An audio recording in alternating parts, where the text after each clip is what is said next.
for so long.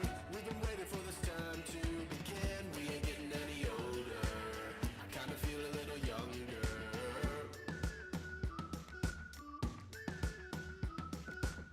Run away and embrace the day. The sun is out, won't go away. Feel the clouds on your shoulder. Touch the sky, feeling bolder. Going out, going all the way. Going This week we talked to Texas native Jonathan Stewart. Do Okay. you prefer to be referred to as an albino or a person with albinism? For me, it doesn't matter.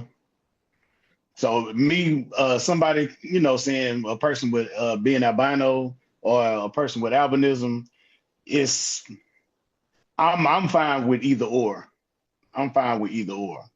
I Me don't have too. a preference. Yeah, I don't have a preference when it comes to it. I know a lot of people take offense to it, but I got over that when I was younger, and I'm 35. I'm 35 now, so that was probably when I was in elementary school or when I started to learn more about having albinism and things like that.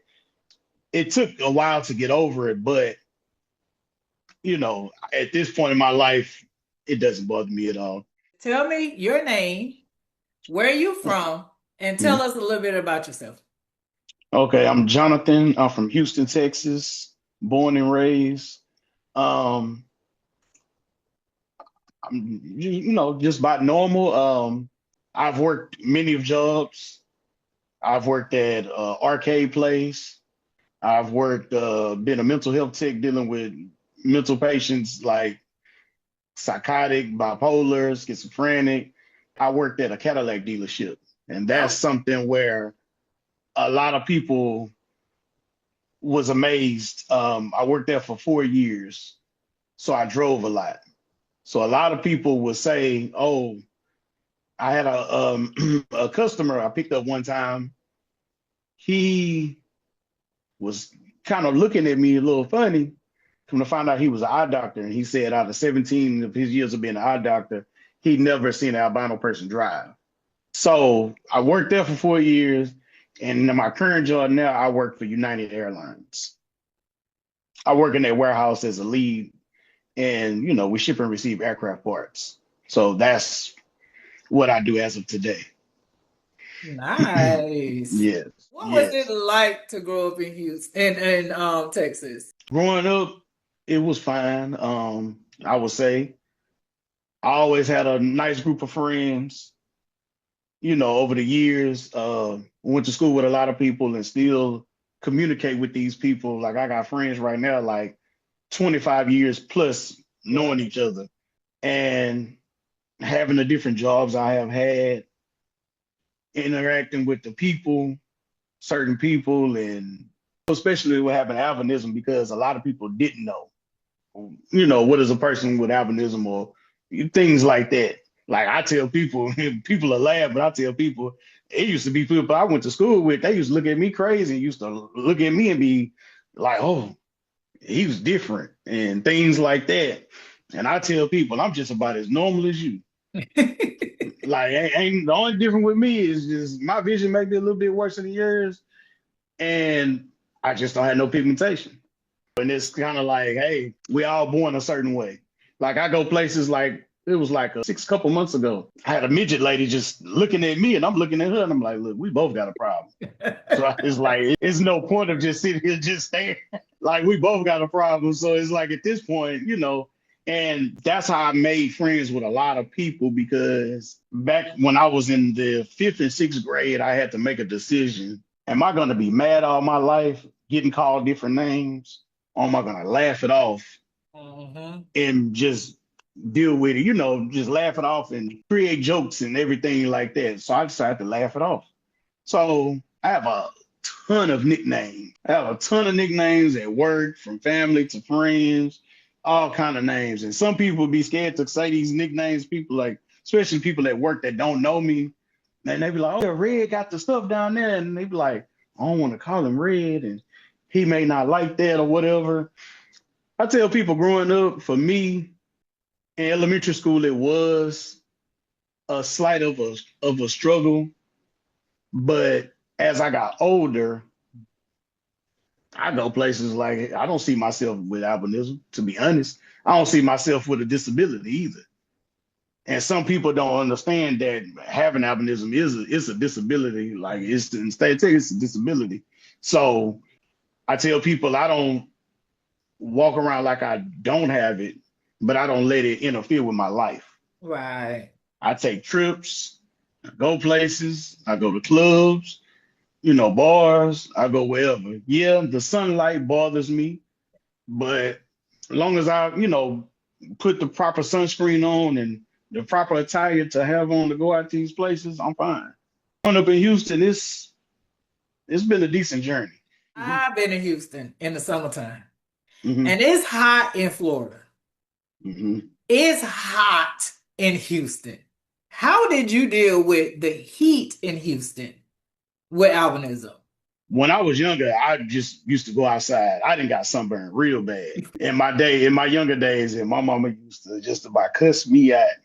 She'd be like, I didn't told you to go da da da, and you just going out there like you're like you just can't get sunburned. And what I do is I tell people I get sunscreen. And a lot of people don't look at the sunscreen because they got like the different numbers, the SF, the stuff, the numbers. I try to get the highest number. I put on a hat, and the crazy part is I'm not big with wearing hats at all. I may wear like a bucket hat, Mm-hmm. but what I do the most is I'll get like a medium size like towel and I'll put it over my head. I get like a medium-sized towel and I put it over my head and I have my sunscreen on and I have my glasses on. I learned from my younger years up until my ages now, I wasn't trying to get no skin cancer with getting sunburned like that, burning my skin up because I've seen a lot of people with albinism, people may not have been taught certain things and stuff like that, and they been in that sun, and that sun will do you bad at the end. If you're not really careful about it, it will do you bad. I joke about it all the time, but I'm not trying to get like that, at all. Are you married? Do you have kids? I'm single. I have a daughter. She will be 11 in July. She'll be 11 in July. Haven't seen her in a while. Hopefully, I'll be seeing her soon, trying to work on all of that. But I just have one kid. I have a sister. I have one sibling, which is my sister, and me and my sister like 17 years apart. So, and my sister, we got the same mom, different dad. And my sister always tell me when I was born, she was tell me, she was like, yeah, when you was born and at the hospital, they was like, he's different, he's lighter. And they said people was wanted to take pictures and all this. And they had to they had to kind of like stop people from people was like trying to figure out like he's lighter than the typical baby, and like a lot of people didn't know back. One thing my sister didn't do is play about people staring at me. I'll tell you that. Oh, goodness. My sister did not play that. You stared at me too long back in the day. My sister finna say something to you. And and I tell people then, I say, hey, she didn't play about me. And still today, she don't play. If somebody we go somewhere, somebody staring, she looking at like sometimes it'll irritate me depending on the mood I'm in, but typically it don't bother me. Right. But when people just stare and they just like following you, and I'm like, you need something? You all right? Like, sometimes it's kind of like, you want to ask me a question? Right. Just Because you ask the just, question. yeah, because you're staying so hard. So I'm like, okay, you ask me something, So You yeah. drive. Yes. Oh my gosh. I got my driver's license when I was 18. It took a while to get it, but I got it. I had to go through many of steps to get it. I had to go through the University of Houston, a college. They have an eye doctor program back then that my parents found. And basically I had to go through them and I had to do like a whole vision test with riding in the passenger seat and spotting things out from like so many feet away. Like 500 feet away, I had to see if I can, they had to see if I can see this red light or certain signs.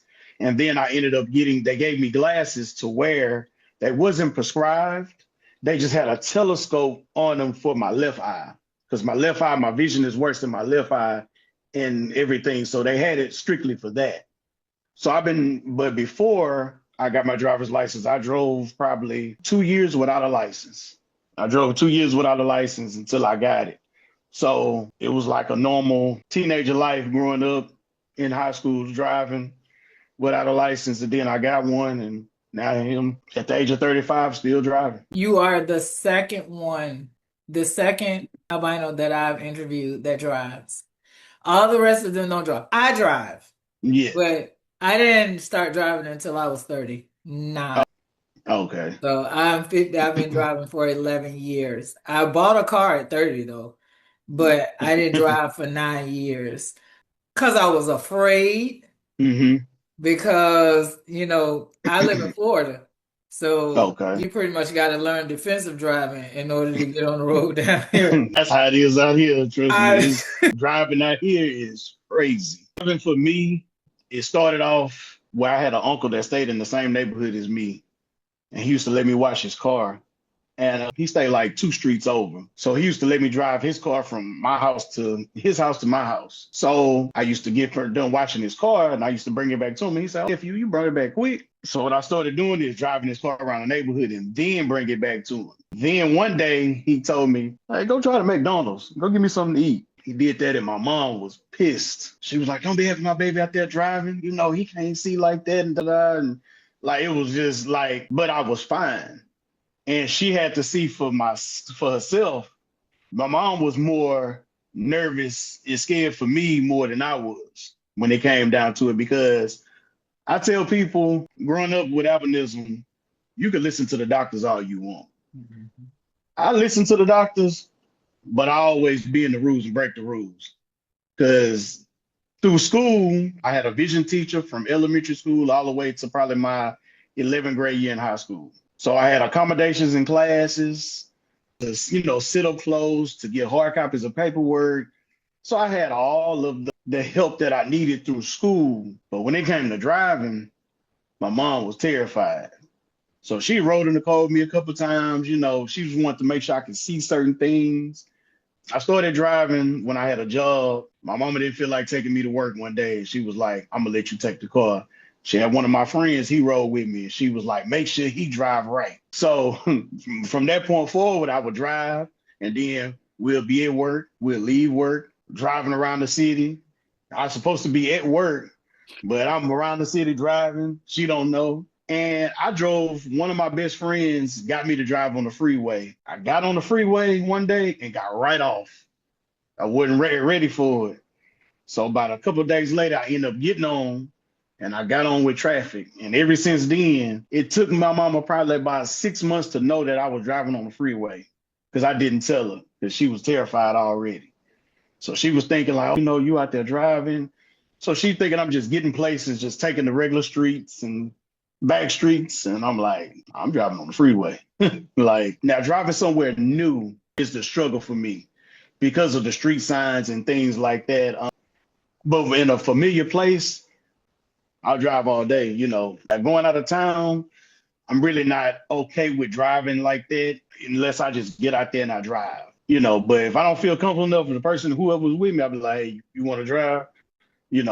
And majority of all my friends know, they understand my vision problem. They know I have one. So they're like, all right, I'll drive, things like that. So driving for me is crazy because people be asking me questions. And I tell people the furthest drive I've made by myself is a 5.5 hour drive one way and coming back, which is from Houston to Natchez, Mississippi, when I worked at Cadillac. Had to go drop a car off to a customer and pick up a loaner car back and drive it back. And I did that by myself. And that was back in like 2017 when I did that. Drove with no problem, and came back. So, do you use the GPS a lot when you drive? Yes, because in some places I don't know where I'm going. Well, like when I took that trip, I didn't know where I was going. But locally in Houston, I don't use the GPS unless it's just somewhere new in Houston I'm going. Then I use my GPS. I figure maybe some states don't offer the accommodations for driving in a lot of areas. Nope. So a lot of people don't even drive due to that as well, depending on what state they're in. There's a lot of stuff I do that people will be amazed that I do because some people know about people with albinism and a lot of people don't know. So it amazes some people, and then some people have questions, you know. So it's a hit or miss with everything. I understand. I understand. Most of them that I know don't drive. I just started driving on the highway like 6 months ago. I was Oh yeah. extremely intimidated. They was going too fast. And I got on, and when I started, and I still only drive short distances because traffic is the way traffic is. I feel like my reflexes sometimes is not fast enough. And if, like you said, if I don't feel comfortable, I don't go.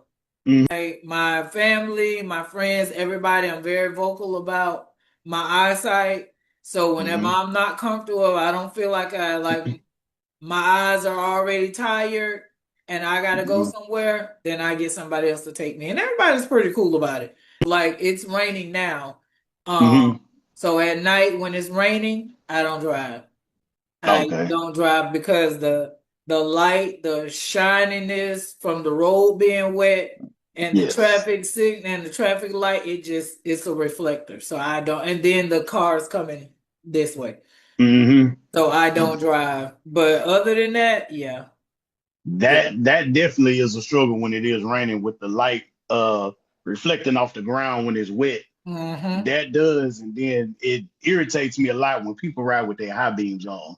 Yeah. That's like a big irritation to me, and I'm just like, come on now, like, can you please cut your high beams off? Like, Were you the only person in your community, in your neighborhood, in your school that had albinism, or were there other kids? when I was in elementary school, I was the only one. When I got to middle school, I think when I was in the eighth grade, there was a young kid I think I seen. He was probably like in the sixth grade. He was younger. And then when I got to high school, it was it was this other albino girl. She came to our school, and she was cool. She was like a tomboy, but she was known at the school for beating people in dice. So she came to the school and she was cool, but that's really about it. It wasn't too many other albino people I went to school with, but surrounding schools, I knew people that I used to go to school with. They branched off to other school districts, and they went to school with other albino people. So then I was able to meet other people with albinism through them because they'll bring them around, be like, hey, I got a homeboy, he got albinism or whatever. Hey, you should meet him and stuff like that. So how cool was that? It was cool, and some of my friends would be like, man, he act a little bit more gangster than you, man. He like, man, look at him, he this, he that. And we was in high school, so they'd be like, he like this and you like this, and the certain stuff like that, you know. But then it was a good thing because some of them never really encountered being around other albino people with albinism either. Once you know how to accept it, you'll be all right. Once you learn how to accept certain things, you'll be okay. But if you're not okay with yourself and who you are, you're never going to accept it, and you're always going to walk around with this chip on your shoulder. Right. And you know, I hate that people do that, but a lot of people got raised different. A lot of people grew up different around certain people. Their parents didn't get the education that they needed through school to understand everything. Don't bother me. Like I go out of town. I didn't went to Vegas. I didn't went to Vegas like 5 times. I didn't been to quite a few places. I done been to Honduras. I'm planning a trip to go to Jamaica in June right now. So like it doesn't bother me, you know, like, hey, I'm a black man. But a lot of people look at it different. I like the way you said that. I'm a black. And I understand it because I didn't grow up around a lot of albinos, and I was probably an adult before I started encountering other albinos, and I still have I encountered maybe 10 in my Mm-hmm. adult life, and a lot of them are not. Some Mm-hmm. of them are not, approachable. Or like you said, you don't know how they grew up, and but a lot of them are not. It's like I don't know if they just don't like to be approached, or I Mm-hmm. know as a child I was picked on a lot.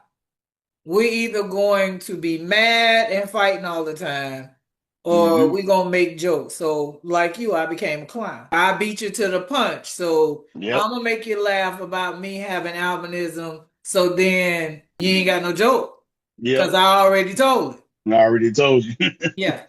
I've had people tell me, like, when I went to school, I had a guy, dude, he had an older sister. She had albinism. And he was like, man, my sister, she albino too. And then, like, I work with people now. Like, I have a coworker, she started probably a year ago. And when she first seen me, she was like, man, I got a cousin with albinism just like you. And she was like, he a computer tech and he this and he's that and blah, Mm-hmm. everything like that. My friends, they see other albino people work in Walmart. And then people see him. Even my dad just told me recently he came across an albino dude and he was like, yeah, I showed him your picture and everything. And I'd be like, okay. So a lot of people, then when my mom was alive, she would see somebody with albinism and she'll get deep down and depth and I got a son, blah, he's this, and he drives and he does this, and then some of them be looking like, damn, he drives? Like, Yeah. because, I don't wear prescription glasses. I don't need them. They don't work. I said, I've tried the strongest lens to the weakest lens. And I said, it really doesn't do anything for me. And I said, I've tried it. I said, I wouldn't mind wearing glasses, but I said, it doesn't. So I find my own techniques and ways because by me working where I work, we have to look at a lot of part numbers on certain parts. Mhm. Certain part numbers is not as easy to view that it is in some parts. So, I get a bright flashlight or a magnifier or whatever and try to do the part. And I tell people my number one thing, I use my phone for anything. Take a Like, picture of something and zoom yes. in on something quick. Mhm. I do it when I go to the drive-through, get something to eat, or when I'm walking in the restaurant. If I can't, I'm gonna take a picture of something real quick, boom, and I'm gonna view it in my phone, so I can see it. Because I tell people, because people my friend, they be seeing stuff. I say, look, stuff you may see from a distance, I can't see it. So when I try to focus in on it, I'm trying to like focus in on it to a point to where I'm like, you know what, I ain't even gonna try it. Yeah. Like, you know, but everybody understands I hang with, and a lot of people, like I work at now. One day I was joking with a coworker and I was like, yeah, I'm a real black man. And the lady, she a Filipino lady, she walked by, she say, you say you're black? And I'm like, yes, ma'am. Yeah. And she was like, I didn't even know. I'm like, yeah, I'm black. I say, you should hear the way I talk. I said, the way I talk and everything like that is self-explanatory, but people don't know. Yes, I do that too. I have my shirts that say Black Girl Magic, and people be looking at me like, my melanin, I love my melanin. Like, really? People Because be tell me like, I ain't black. Did you go to college? I went for a little bit, but due to some other reasons, I ended up pulling back. I pulled out of college. I went for maybe like a couple of months. School is really not my thing, so I kind of went just to try to test it out, but it wasn't really something that I was too much interested in at that point in my life. I should have went, but where I'm at now in my life, probably the money I probably would have spent going to college and everything like that versus what I make now, I mean, I'm doing pretty good. How did you get into the current field that you're in now? I have one of my best friends. He's been working with United since 2013. And when he got on in 2013, he was trying to get me on. But at that point in time, I was just like, I'm good. I'm collecting this Social Security and I'm okay. And I'm just living my life with what I had at that moment. And I'm like, a year after that, I ended up working at Cadillac, and I was there for like 4 years. Mhm. Position at United, what he do, they don't hire a lot.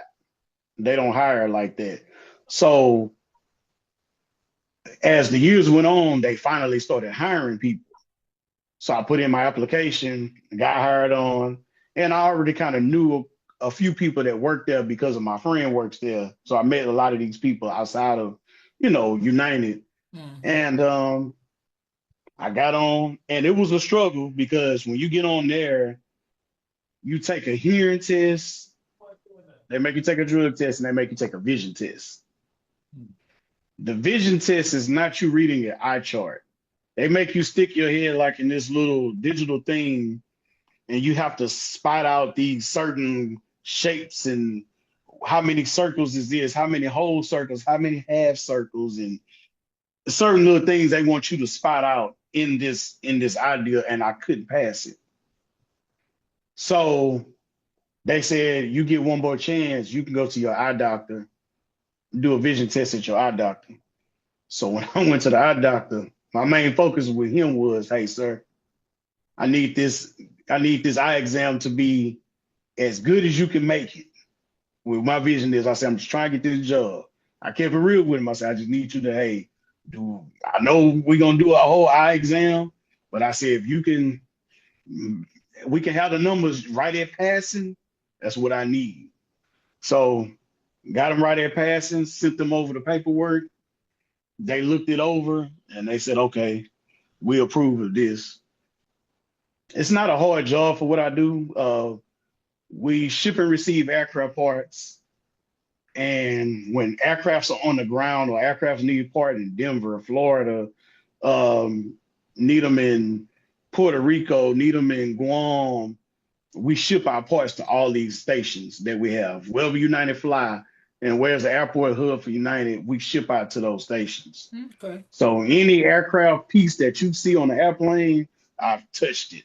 From a part that may be Oh, the size of your iPhone, and the part may be a $100,000 part that small, to touching a $3 million part.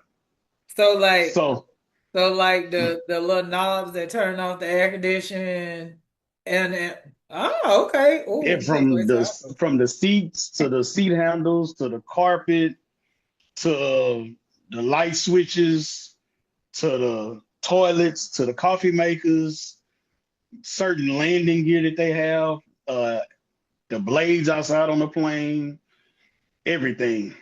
So we, ship out all that, shipping and receiving. So it's a good job. so you done been all over? Unfortunately, I haven't.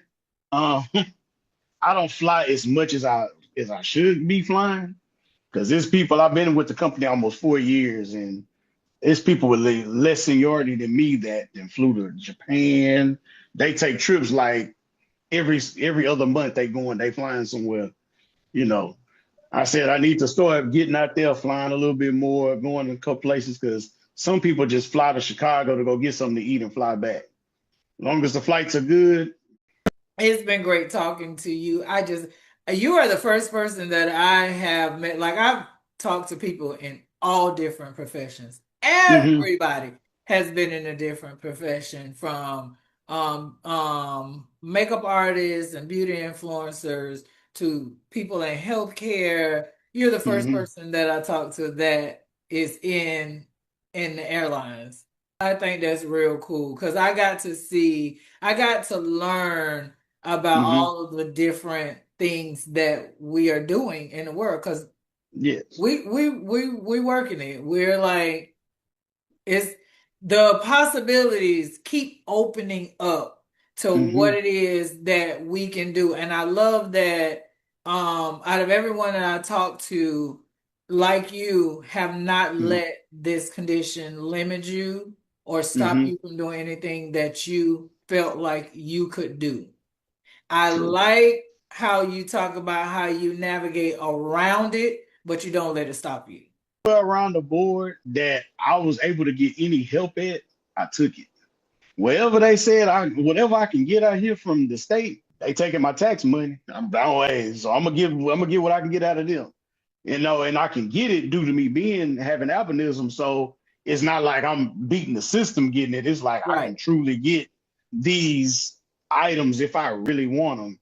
because I don't know if they have in other states, but I know they have a program out here. It's called DARS, the Vision for the Blind. And they have a building, it's called the Lighthouse of Houston. And they have a building downtown. And basically, they deal with people, with vision problems. Mm-hmm. Some people are blind, some people just, have low vision, things like that. And they had a couple summer programs back in like 2006, 2007.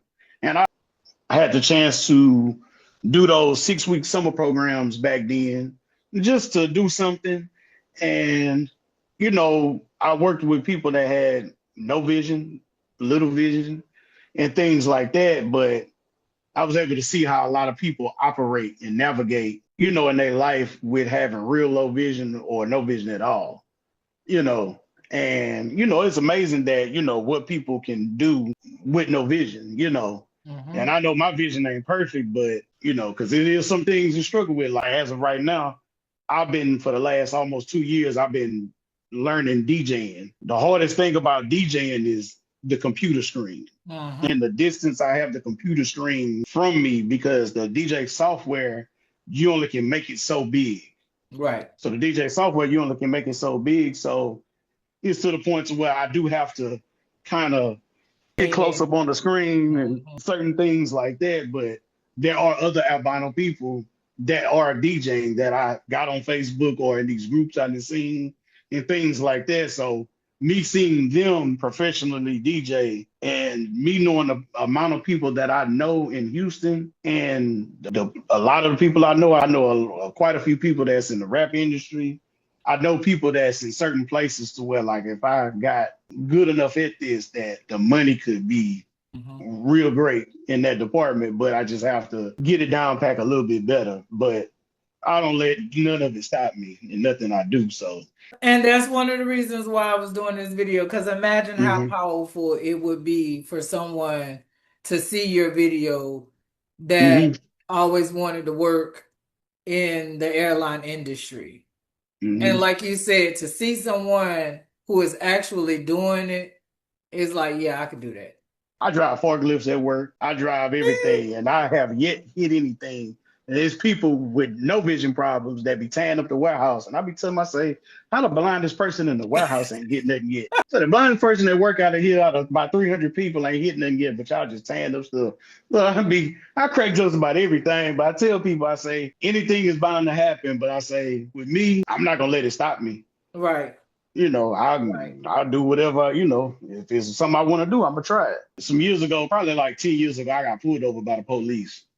He assumed that I was on some type of drug. And I'm like, I just got done washing my car. And what he tried to do is he tried to make me follow a pin in the middle of broad daylight with no glasses on. So he trying to make me follow this pin. And I'm telling him like, hey, I have albinism. This sun is in my eyes. I say, my eyes probably can barely be open with all this sunlight. So I say, me trying to follow your pin is not going to work. And no, you need to follow this pin. He searched my car from the front to the back because he assumed that I was on something. And I say, you got it all messed up, sir. I say, this ain't even what it is. I say, you just jumping to conclusions and not asking me questions. But people don't know. People don't want to learn. They just thinking what they got going on is right. And they completely be wrong half of the time. So now I ask everybody this when I get on. Now that you have navigated through albinism for 35 years, what advice would you give to your younger self? I tell people growing up with the albinism and things like that, if I probably would have listened to my mama a lot more back then when she was getting on me about certain things, like as far as keep a hat and glasses on, make sure you do this, make sure you do that. I think if I probably would have listened more at a younger age with it, I probably would be a little bit better at other things. And I tell people I would listen more, talk less. You can listen, but you don't have to take everything from everybody because you don't want to end up putting yourself in a bubble. But you can also get a lot of advice from people. Like I've gotten advice from people and took it, and some people know about programs. And I tell a lot of people there's a lot of help with people with albinism, whether people know it or not. Right. These people are just about pay for your way through college. Just about if you really got the right programs and run through the right programs. Now, if I really would have locked in on that at a younger age, I would have did that because I could have got the help I needed, the proper, books, the, proper things, the tools to help me see and work and function properly to get through college. So I probably would have, took a better route in my, my younger life in that way as well, but I didn't. Thank you very much. You're You have welcome. yourself a wonderful evening. Yeah, you have fun. Enjoy the All rest of right. the evening. All right. Talk to you Bye later. bye. We've come to the end of another episode of Hi, my name is, and I'm a person with albinism. Thank y'all so much for tuning in. Thank you for taking time to learn a little bit more about albinism and the people that live with it. Tune in next week, same time, same channel, so that we can explore the world of albinism through yet another beautiful PWA. Don't forget to hit that notification bell so that you won't miss next week's episode. See y'all next week. Love y'all.